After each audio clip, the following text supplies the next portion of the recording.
There's a beautiful story, that a classic Baal Shem Tov story. The Baal Shem Tov was the founder of the Hasidic movement.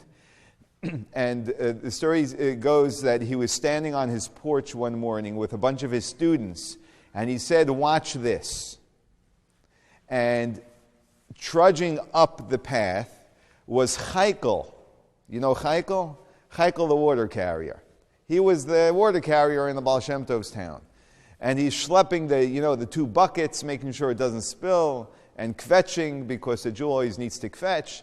And so the Baal Shem Tov says, "Chaikel, good morning."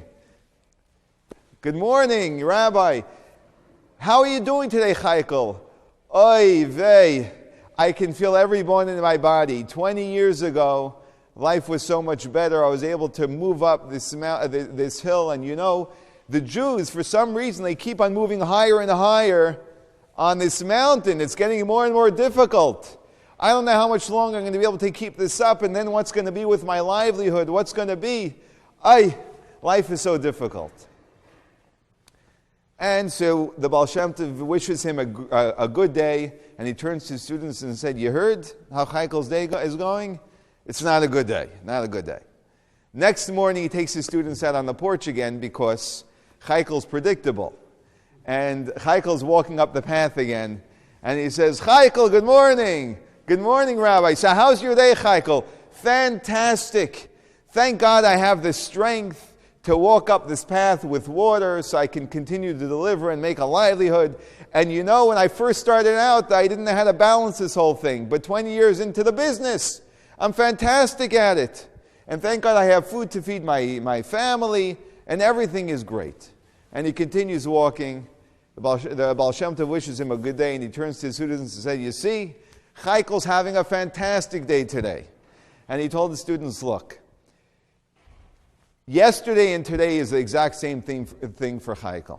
It's the same thing. He's schlepping his buckets. The only difference is how Chaikel sees his day. It's his perspective. That is what changed everything." And the truth of the matter is that our perspective is really what changes an enormous amount, or perhaps we can say everything about our lives. And so when we were talking last week about illuminating our darkness, the first thing we always need to do is address, what is my perspective on what's going on?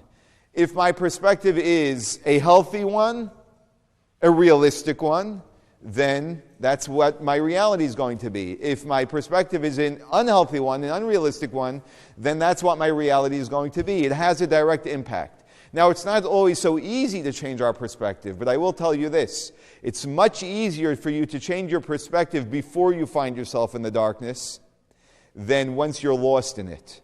And so hopefully whatever's going on in any one of our lives, it will serve us, if not for right now, it will serve us for the future if we make that choice to integrate this.